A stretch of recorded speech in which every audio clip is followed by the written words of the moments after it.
संतोष देशमुखांच्या पत्नी आहे त्यांचा पराभव झालाय। त्याच्यामुळं या निवडणुकीत धक्कादायकपणे स्वरूपानंद देशमुख यांचा विजय झालेला पाहायला मिळतोय। अर्ज भरल्यानंतर सुद्धा ही जी निवडणूक आहे ही अश्विनी देशमुखांच्या बाजूनी जाईल असंच गावकऱ्यांना वाटत होतं, मात्र दुसऱ्या बाजूला ही निवडणूक स्वरूपानंद देशमुख यांच्या हातात गेली आहे। हा पराभव कसा, तर या पराभवाला कारणीभूत आहे दोन ऑडिओ क्लिप ज्या काही काळापूर्वी व्हायरल झाल्या, जी आहे ती बीड जिल्हा कारागृहात कैद असलेल्या कैदी ज्याचं नाव आहे अझहर अब्दुल रहमान पठाण आणि दुसऱ्या बाजूला जो व्यक्ती होता त्याचं नाव होतं दादा खिंडकर। आता हा दादा खिंडकर कोण आहे? दादा खिंडकर जो आहे तो धनंजय देशमुख जो आहे त्यांचा साडू आहे। अश्विनी देशमुख जे आहेत त्यांच्या बाजूने ही निवडणूक फिरावी याच्यासाठी ही सगळी भावनिक खेळी गेली। म्हणजे वाल्मिक करारचा वापर इथे एक ट्रम्प कार्ड म्हणून केला जातो। आवादा जी कंपनी आहे त्या आवादा कंपनीचा 58 लाख रुपयाचा CSR फंड आहे, तो CSR फंडात स्वरूपानंद देशमुख यांनी भ्रष्टाचार केलाय। ही जी निवडणूक आहे ही निवडणूक तब्बल 1 वर्ष 4 महिन्याच्या कालावधीत होते, म्हणजे इतक्या काळापर्यंत या गावाला सरपंच नव्हते। हा जो विजय माझा तो मी वर्गीय जे आहेत संतोष देशमुख यांना समर्पित करतोय। तुम्हाला बीड जिल्ह्यातलं मस्साजोग आठवतंय? हो, तेच मस्साजोग ज्या मस्साजोगचे सरपंच संतोष देशमुख यांची निर्घृणपणे हत्या करण्यात आली होती आणि त्या हत्येनंतर तिथलं एक राजकीय कनेक्शन समोर आलं आणि वाल्मिक कराडात गेला। त्या मस्साजोगची जी निवडणूक आहे जी संतोष देशमुखांच्या हत्येनंतर जे पद रिकामं झालं होतं त्याचं जे मतदान आहे ते काल पार पडलं आणि आज निकाल लागलाय आणि या निकालात अत्यंत धक्कादायकपणे त्या ज्या काही संतोष देशमुखांच्या पत्नी आहे त्यांचा पराभव झालाय आणि विरोधी पक्षाचे जे होते स्वरूपानंद देशमुख यांचा विजय झालाय। 94 मतांनी हा विजय झालाय। एका बाजूला अश्विनी देशमुख ज्या संतोष देशमुखांच्या पत्नी होत्या त्यांना 822 मतं मिळाली आहेत, तर दुसऱ्या बाजूला स्वरूपानंद देशमुख यांना 914 मतं मिळालीत। 8 मतं जी आहेत ती नोटाला पडली आणि त्याच्यामुळं या निवडणुकीत धक्कादायकपणे स्वरूपानंद देशमुख यांचा विजय झालेला पाहायला मिळतोय।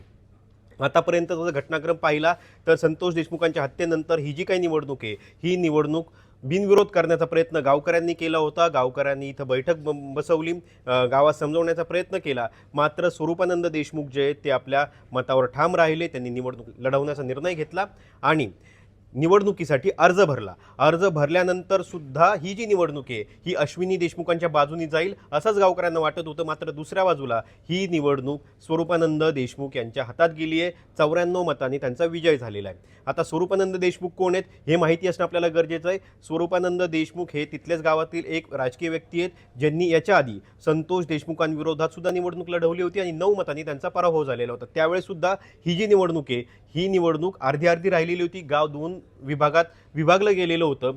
स्वरूपानंद देशमुख हे गावातले प्रतिष्ठित व्यक्ती मानले जातात आणि त्यांच्या बाजूने बऱ्यापैकी गावची मतं आहेत असं बोललं जातं आणि त्याच्यामुळेच फक्त 9 मतांनी संतोष देशमुखांचा विजय झालेला होता आणि आता संतोष देशमुख गेल्यानंतर त्यांच्या बाजूने एक लाट असेल किंवा एक भावना असतील असं वाटत होतं, मात्र तसं न होता स्वरूपानंद देशमुख यांनी हा विजय मिळवलेला आहे। स्वरूपानंद देशमुख यांच्यावर सुद्धा गेल्या काही काळात या निवडणुकीच्या दरम्यान आरोप झाले की आवादा जी कंपनी आहे त्या आवादा कंपनीचा 58 लाख रुपयाचा CSR फंड आहे, तो CSR फंडात स्वरूपानंद देशमुख यांनी भ्रष्टाचार केलाय आणि त्यांना तो फंड देण्यात आलाय, त्यांनी त्याचा वापर केलाय, आवादा कंपनी त्यांच्या मागे उभी आहे, अशा प्रकारचे आरोप जे होते ते संतोष देशमुखांच्या पत्नी आणि जे काही भाऊ आहे त्यांच्याकडनं करण्यात येत होते। मात्र हे आरोप आपण पुराव्यासह खोटे आहेत हे सिद्ध करू असं आता स्वरूपानंद देशमुख सांगतायत। येत्या 2 दिवसात ते माध्यमांसमोर येतील आणि जे काही कागदपत्र आहे तेच कागदपत्र सादर करतील असं सांगितलं जात आहे।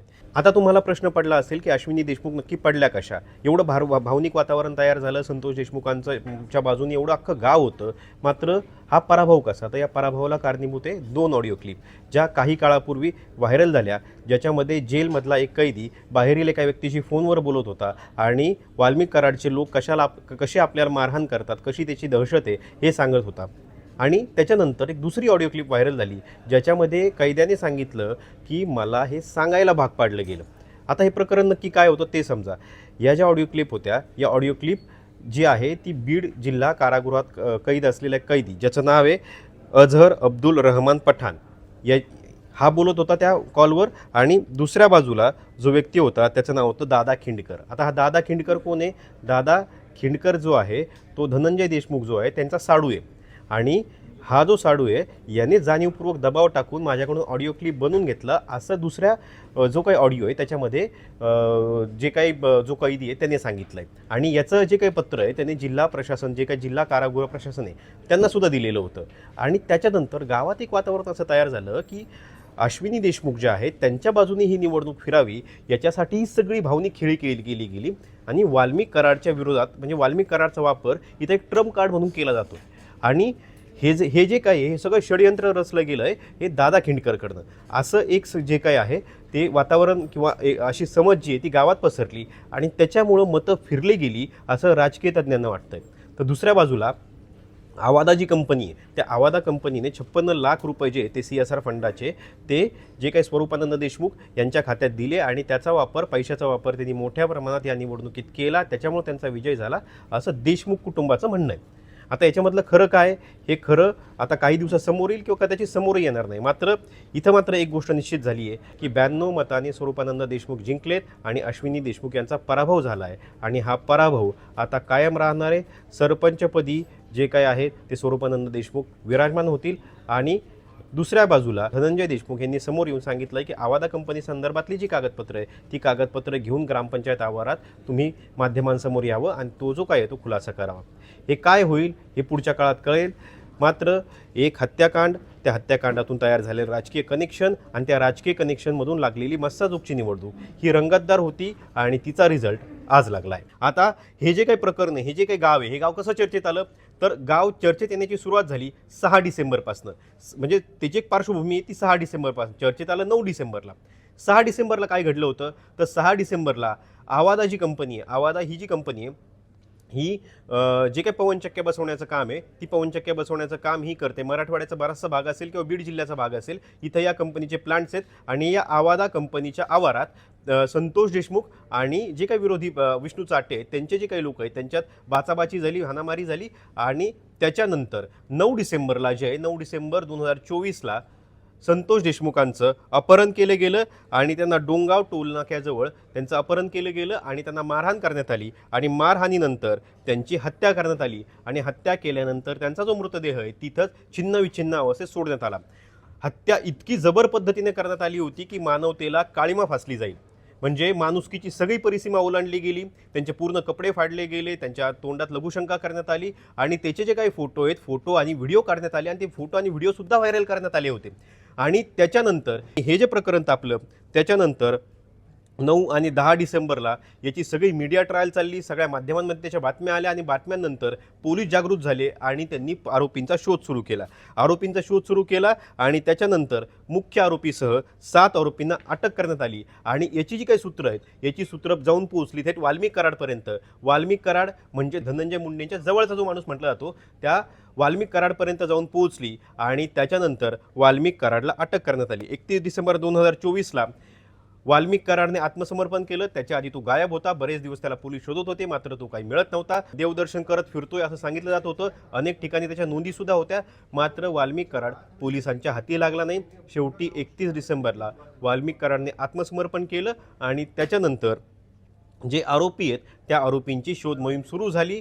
याच्यामध्ये एक आरोपी सोडता, ज्याचं नाव आहे कृष्ण आंधळे, तो सोडता सगळ्यांना पोलिसांनी अटक केली. CIDने यांच्यावर 1400 पानांची चार्जशीट दाखल केली आणि 8 आरोपींवर गुन्हा दाखल केला. आता हे 8 आरोपी कोण आहेत तर वाल्मिक कराड जो मुख्य सूत्रधार आहे, दुसऱ्या बाजूला सुदर्शन घुले, विष्णू चाटे, जयराम चाटे, महेश केदार, सिद्धार्थ सोनावणे, सुधीर सांगळे आणि प्रतीक घुले.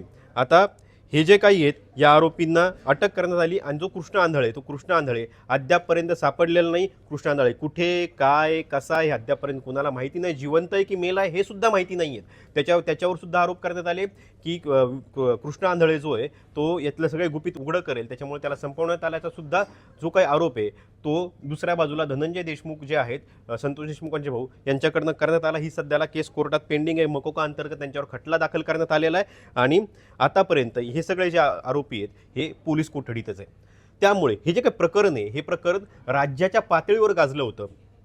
कारण याचा संबंध जो आहे तो वाल्मिक कराडशी आणि दुसऱ्या बाजूला धनंजय मुंडेंपर्यंत जाऊन पोहोचला होता. आणि धनंजय मुंडेंना याच्यासाठी बराच त्रास सहन करायला लागला. मंत्रिपद गेलं आणि बऱ्याच काळापासून धनंजय मुंडे हे राजकीय अज्ञातवासात गेलेले पाहायला मिळाले. मात्र आता जे ते धनंजय मुंडे पुन्हा परत आलेत.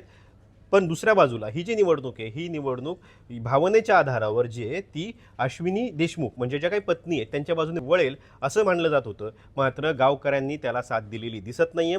जरी अश्विनी देशमुखांना 822 मतं पडलेली असली तरी जे स्वरूपानंद आहेत त्यांना 994 मतं पडली आहे आणि 92 मतांच्या फरकानं त्यांचा इथं विजय झालेला पाहायला मिळतोय. 28 एप्रिलला म्हणजे काल जे या निवडणुकीत मतदान झालं होतं तब्बल 84% लोकांनी म्हणजे जे एकूण गाव आहे जवळपास 2 ते 2.5 हजार लोकसंख्येचं हे गाव आहे. 2000 लोकसंख्येचं तुम्ही गाव पकडा, त्याच्यामध्ये तब्बल 84% लोकांनी इथं मतदान केलेलं होतं, मतदानाचा हक्क बजावलेला होता. आणि त्याच्यातनं जो आज निकाल समोर आला आहे त्या निकालामध्ये अश्विनी देशमुखांचा पराभव झाला आहे आणि स्वरूपानंद देशमुख हे विजयी झालेत. आता ही जी निवडणूक आहे ही निवडणूक तब्बल 1 वर्ष 4 महिन्याच्या कालावधीत होते. म्हणजे इतक्या काळापर्यंत या गावाला सरपंच नव्हते आणि त्या काळामध्ये जे काय आहे ते स्वरूपानंद देशमुखांनी आपल्या गावामध्ये जे काही वर्चस्व आहे किंवा प्रस्थ आहे ते पुन्हा एकदा प्रस्थापित केलं आणि त्याचा जो परिणाम आहे, जे काही गावात त्यांनी काम केलं त्याचा जो परिणाम आहे तो परिणाम या निवडणुकीत पाहायला मिळतोय. दुसऱ्या बाजूला निवडणूक जिंकल्यानंतर स्वरूपानंद देशमुख यांनी जी पहिली प्रतिक्रिया दिली त्यांनी सांगितलं हा जो विजय माझा तो मी स्वर्गीय जे आहेत संतोष देशमुख यांना समर्पित करतोय, कारण त्यांनी जे काम केलं गावासाठी जे लढले त्याच पावलावर पाऊल ठेवून मी पुढे जाण्याचा प्रयत्न करणार आहे. त्यामुळे जरी स्वरूपानंद देशमुख यांचा विजय झालेला असला तरीसुद्धा हा विजय त्यांनी संतोष देशमुख यांना समर्पित केलेला आहे. तुम्हाला या सगळ्या प्रकरणात नक्की काय वाटतं? ही जी निवडणूक आहे ही निवडणूक भावनेच्या आधारावर व्हायला पाहिजे होती का बिनविरोध ही निवडणूक व्हायला पाहिजे होती आणि ज्या संतोष देशमुखांच्या पत्नी आहेत त्यांना सरपंचपद मिळायला हवं होतं का की जे काही कॅलिबर आहे किंवा जे काही गावात केलेलं काम आहे त्या आधारावर स्वरूपानंद देशमुख यांचा विजय खरंच योग्य आहे?